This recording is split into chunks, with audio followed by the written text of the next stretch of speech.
Did you know that all experiences in your life are for you? Welcome to Soul Musings, exploring and embracing higher perspectives with me, Dr. Connie.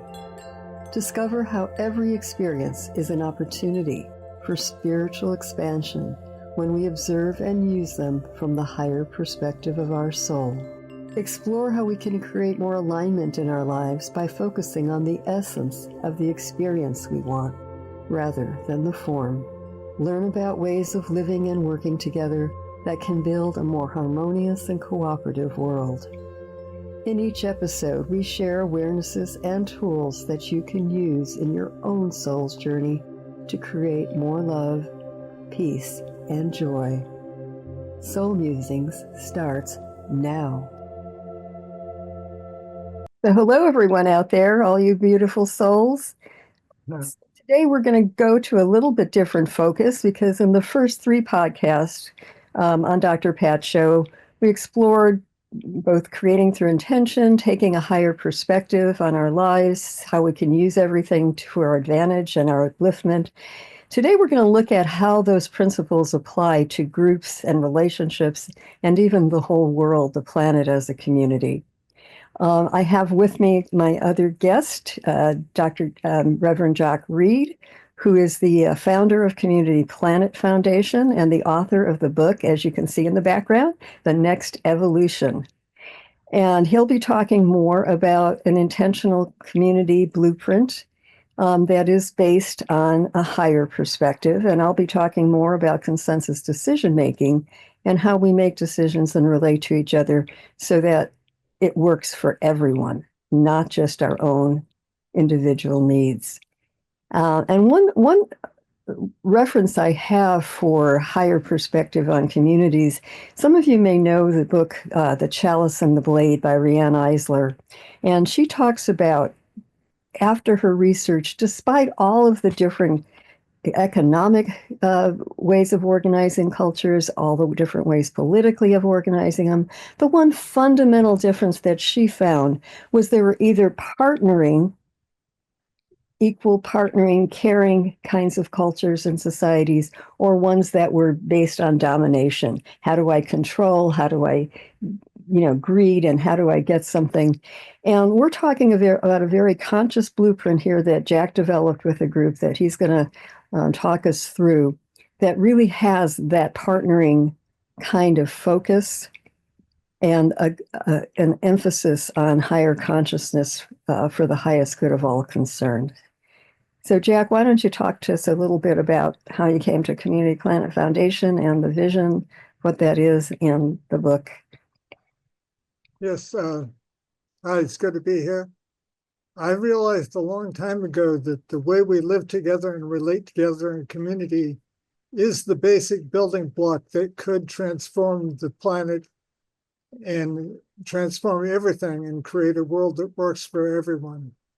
So I carried around in my consciousness for a long time that ideal, but I realized that we needed to actually describe this because most people would have no idea what that would look like and how it would work. So we got together with a group of us to explore what that would look like, what a community would look like that was based on the highest good for all concerned. And so after 3 years, we created that vision. And it was surprising to me, even what the group using consensus decision-making could do to create a vision that was even beyond what I had imagined. So our description takes a higher perspective of our oneness, and because for the most part, this world functions unquestionably on an every person, everyone for themselves paradigm, as opposed to how can we create something that would work for everyone so that everyone could have more abundance on all levels in their lives. And that those communities that are based on that perspective, the replication of that over and over again is the one thing that could transform the planet. I have the saying that the solution for everything is the solution to anything, because this solution that we came up with, a different way of us living together, would be something that would address all the imbalances on the planet. So some of the differences are that the community is governed by consensus. It's got an absolute commitment to sustainability, and we can redefine wealth as use and access rather than just possession. That would be a huge difference. The advantage of using cooperation and sharing as the medium of exchange. So there's a lot, so much more to this, and on our website, communityplanet.org, there's a video and also a description of our mission, our vision, and so you can go there, and for those listeners who may be inspired, who want to learn what it could look like and how it would work, I'm offering, if you go to the website, communityplanet.org, and contact us there, and with an explanation as to why you would want this book, I'll send you the ebook for free. And as I understand it, that book addresses various, having read the book, there's many different areas of life that it addresses about it's really a complete vision of what the community would look like and how it would work. Great. And so Jack mentioned that you developed this by consensus. And one of the things I think was really key to that was that you found yourself seeing a better solution than you could individually have even imagined. And to me, that's one of the keys about consensus decision making. And I want to just do a little caveat. The word consensus, in some ways, especially the last couple of years, has gotten kind of a bad rap because we think of consensus reality, meaning that there's one narrative and we need to buy into that, and we don't deviate. There's no way of questioning that without getting in trouble. Like Galileo, when he decided he believed in the Earth going around the sun rather than everything surrounding the Earth, he was accused of heresy. And there were consequences for that. That's not what we're talking about. With consensus decision making, we're talking about exactly what Jack was talking about with the vision, that together there's a synergy that's beyond just even the adding the parts together. And when we train people, we actually have an exercise that's kind of a survival exercise. So there is a set of answers that the experts agree on. And when people do it individually, they get a score. And then when they interact and they use all of the resources in the group, they almost always come up with a much, much, much better solution. And that depends a lot, of course, on how you interact in consensus, because there's a few things that don't really work, which is that if you don't participate, if you don't put your perspective, you kind of withhold your energy and your viewpoint, so that can't be part of the creative synergy. That's not going to work. Not having all the options on the table and starting with a position. Most people think of coming to agreement with other people. I have my position, you have your position, and who can influence, who's stronger in influencing? Can I talk you into mine? Can you talk me into yours? Well, in the good consensus, the synergy of that, actually, the things that may be different can be built into the solution. I did very similar work in organizations, and a lot of times, there's the one guy that's saying, yes, but what about the budget? It's like, great idea. Okay, but that's a legitimate concern. We don't just say, oh, let's just be free thinking. We open up our options, and then we look at some of the consideration. What's the effect going to be on the community that we're working with? If I'm a business in a location, what's the effect on our workers? How is that going to work? But in essence, it's like an elephant. We're looking at many different points of view to get the whole. I may see the tail, you may see the tusk patch, and it's like we can argue about that, or we can integrate the different perspectives and say what actually is here. There's a great quote that I love from a Dr. Zach Bush, who I actually just think the world of. He started as a cancer researcher and now works with regenerative agriculture for healing. And he says, when we connect deeply in shared purpose, we create hyper intelligence. Hyper intelligence allows us to know more than any single individual can know. And connecting together allows us to experience more than any single individual can experience. And what I've seen both in working with groups and my own, it's not just that we have different perspectives, it's that I get inspired by the different perspectives I hear. There's different ways that people think about it, and I may go, oh, if I see it that way, all kinds of new thoughts and ideas come in. There's a lot of skills that go into consensus decision making, though. Pat, what would you think would be one of them? Well, I think for me, I'll tell you what I'm struck by. I had the honor to work with Sidonia Cahill, who I really make responsible for implementing and bringing forward the first ceremonial circles. Her book, Ceremonial Circles, were pivotal. It was a pivotal book. And she brought forward, many people have copied this since, but she brought forward some of what she learned from First Nation and from the people that she was part of. And watching I'm just going to refer to First Nation peoples. I'm just going to say that. And it is not that simple. But for this show, let's just say that. What I got to experience was what is involved with getting people to the table to even listen. So if you ask me what was the most important part of any consensus, there are two things that come to mind. One is listening to truly understand. Now, clearly, if you've ever been in those circles, you get the talking stick, and without that talking stick, you're not talking. And it's painful. You ever try that we used to bring this to boardrooms. You ever tried that in a boardroom? Yeah. Most executives had to go to therapy after one of those sessions. Mm-hmm. But why is that important?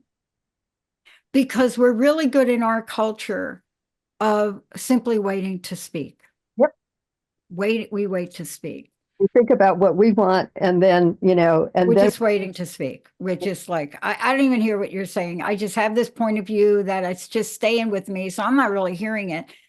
So you have to master that.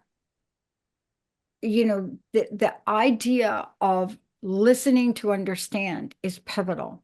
Mm-hmm. And yet people think if I do that, I'm going to lose something. But what we're talking about is building a community. And if you think about, part of my family is from South America. So, there's a different culture there. Every country has its own culture and subculture. The United States, for one, has been classified as one of the most individualistic, and today at the top of the list. There are a couple of other countries that come out. So how do we apply the principles of a consensus community? Now, if I go to South America to work and I gather around some of my South American relatives, or, bring some of the folks from Mexico together, they have a different view about how they listen and what they do. Right, right. I have a sister-in-law that's from Nicaragua, and it's a totally different. She said people actually relate. They're not always like pushing time. We actually stop and connect with each other. It's a whole different priority about it is. And I would like to hear from Jack on this, because what I find in all the cultures that I've been exposed to where we've had any kind of format, there are two very important things. One is what I said, but the second one, I made my dissertation and my life research about, and that is the art and practice of keeping agreements. Mm-hmm. And, I think what you all are talking about, what's so important here is when everybody is able to participate, then there's this thing called buy-in that happens. Are we going to please everybody? It doesn't mean that we're all part of a society where we don't disagree. No, I'm never, ever, I don't believe I'm going to like my eggs poached. Okay. But does that make me not fit to participate in a circle? You see, part of this is, can we live with each other's differences? Mm-hmm. And how do we capitalize on those differences? Mm-hmm. What I've seen in the consensus process is those differences actually lead to something better. Mm-hmm. We're not competing with them if we're Mm-hmm. trying to synergize them. And I say one more thing, because I do want Jack to address what you said. But one of the things about consensus decision making, if you look what's out there and the difference between how we approach it from a higher perspective, is that we're looking at not only the concept of agreement, get everybody to buy in and find, you can have a gang that decides they're in agreement to attack that person on the street and steal their money, right? You can have a corporation in agreement about polluting the community in which their factories are. You can have agreement about a country deciding to, take other people's resources in another country. We also build in the criteria of alignment, which is for the highest good. And the Quakers are very good. They say God's will, but that we didn't actually, rely on the Quaker model, but we found that we came to that same point because just agreement is not enough to create harmony on the planet. Jack, do you want to add anything to that in terms of how you saw the community vision? Yes, it's interesting. I've talked with people who's shared the community planet vision with other intentional communities. And some of them have said, well, we tried consensus decision making, but it didn't work. And then they go on to explain that there was one or two people who would block things so they couldn't move past it. And I always ask this question then, did you train people before you started? And did you screen people? Because the key here on the consensus model that we have, the key is accessing that consciousness of the highest good for all concerned, because that's what it takes to do this. You can't have a utopian society without utopian people. So we focus on the consciousness that it takes to do this, because people who hold that consciousness will do whatever it takes. For instance, I ask people, what is the key part to sustainability? And they come up with various things. And I say the key part is the consciousness, because people who hold that consciousness will do whatever it takes. And people who hold this vision of the highest good in creating a world that works for everyone, they'll do whatever it takes and to support the group action and have the maturity of consciousness to not let whatever they're doing block it. Although if in true consensus, if we explore all the options, we can usually address everyone's needs so that everyone's needs are met. I think besides the listening and, of course, the agreements and the commitment, which is the other reason, Pat, that was a great point of why we want to do consensus. I mean, I've seen that in businesses. Everybody agrees to something, then nobody does it, right? I mean, I used to even get paid really good money to say, you should assign that to somebody in a timeline, because you leave the meeting and the next meeting you talk about the same thing again. But the other thing, that we have a whole set of qualities that are part of that consciousness. And to me, the listening is key. In fact, I have a spiritual teacher that said listening is the highest form of loving. That listening is the highest form of loving.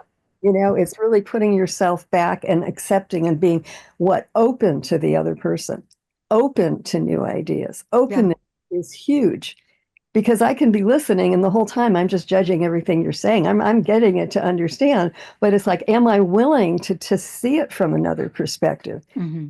See what comes forward when I actually try on, the old thing of walking in somebody's shoes, but even just looking through their eyes and seeing what it is.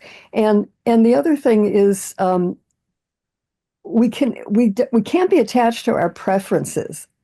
you know, you might want your poached eggs, but it doesn't mean everybody has to have poached eggs, you know? Right. That's right. Or if I don't want poached eggs, it doesn't mean that you can't have them.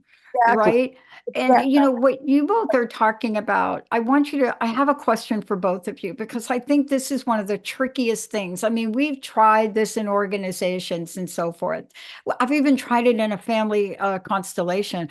The most painful thing I ever experienced was in a family of three after the mom had passed on and all the resources were left that they had to divide up. And the three of them, siblings, made an agreement on one night that what they would do is identify things they want and in a round robin fashion put Mhm. something on it. The next day, two of the family members decided they were going to abandon that and just went hog wire in what they did. And so, what is the impact of making an agreement, forming a consensus, and then what we call psychological contract violation? But here's the thing that I think we miss. Mhm. When we talk consensus, and I've run into this in corporations, people think that that means no leadership. Well, no, you both are here. So there's a confusion for people to understand that you can be part of a consensus process. But Sidonia always ran the group, you see? And I think that's confusion for people about it. And what you all are doing is laying out the groundwork so there's no confusion. Well, yeah, I mean, the training actually goes through a lot of this, but we actually, when we train people, we actually often like to have a group that's actually an intact group dealing with real issues. So it's, you know, there's some artificial exercises, but there's a lot, so they make progress and they see the progress they make using the tools. But we have a concept where we will have specific roles in the interaction, which might be facilitating. There might be a timekeeper. There might be somebody, you know, else that will check. Will check. A lot of times, what we do is we check for the rapport in the group, or check for participation. The energy's falling. You know, what do we do? So we have assigned roles, but we also have a concept that everyone in the group takes a leadership role. In other words, everyone is responsible for what's going on. Don't just sit there and say, well, you know, the leader should have really told that person to stop talking and call on somebody else. And I never get time in to talk because that leader didn't do it. You know, or somebody else that's saying, oh, those people aren't talking, they're never participating, so I'm just going to go on and talk. We use the group in those roles and teach them to people. So in an interaction, they'll be assigned to something primarily so that it doesn't fall through the cracks. But the consciousness, again, is that we're all responsible for what's going on here. It's not just up to one person and following that person. It's all taking that lead. So anyway, there is more in Jack's book about the whole blueprint for the community. There are blogs on my site and Community Planet site, Soul Musings and Community Planet, that talk about specific issues. And all of these issues we're going to revisit in the Soul Musings show that I'm going to be starting on March 12th, which is every second Wednesday at 1 p.m. And we'll be talking about a lot of the concepts that we're talking about today, but in more detail. We can go into more depth about some of these issues. We'll also be revisiting how do we use intention to create the essence of the experience we want in our lives. We'll be looking at all the ways that we can use things to live as if our life is rigged in our favor. How do we take a higher perspective and know that anything in our lives has the potential to lift us if we take a spiritual point of view and look at it and consider what's that spiritual muscle I can be developing? What's the opportunity here to expand spiritually? How can I bring greater loving forward to have that magic work in terms of what's going on, whether it be listening or whether it be giving, whether it be an attitude of service. So we invite you to visit soulmusings.org to find out more, visit communityplanet.org. And Jack, do you want to just revisit your offer to people? Yes. If you go to the communityplanet.org and contact us, I can send you a free ebook of the Community Planet description in as in the book, The Next Evolution, which did win several book awards. So, yeah, I'd love to have you, if you want to know something that, in terms of having some optimism about what can happen with this planet, then you might really enjoy this book. And I like the idea of saying why you want it, because it tells us a little bit about where you're at and why you're interested. And knowing other people out there that want a new vision for the world is very encouraging and uplifting to all of us. So thank you very much for tuning in. And I'm really looking forward to seeing more of you in the coming months. Pat, did you have anything you wanted to say? Yeah, I want to thank everybody for tuning in, and also the work that Jack is doing is seriously and profoundly important. And we've seen cultures thrive, flourish by using this. We've seen the process, maybe not exactly like this, but we've seen what's possible. And what it allows us to do is get out in front of something. See, we're so used to reacting to something. But if we could get out in front of something and use this community consensus model to really come up with ideas that an individual by oneself could not, think about what's possible for us to do in the world. And Jack, thank you so much for all of that. Thank you, Reverend Dr. Connie. I want to thank all of you for tuning us in. There'll be more to come. Make sure you tune in to Reverend Dr. Connie's show. We'll see you next time. You have been listening to Soul Musings, exploring and embracing higher perspectives with me, Dr. Connie. Tune in every second Wednesday at 1 p.m. Pacific to learn how to use every experience for spiritual expansion and how to create the essence of the experience you want instead of the form. Learn about ways of living and working together that help build a more loving and cooperative world. Visit soulmusings.org to see more about what I offer and to book a 15-minute free consult.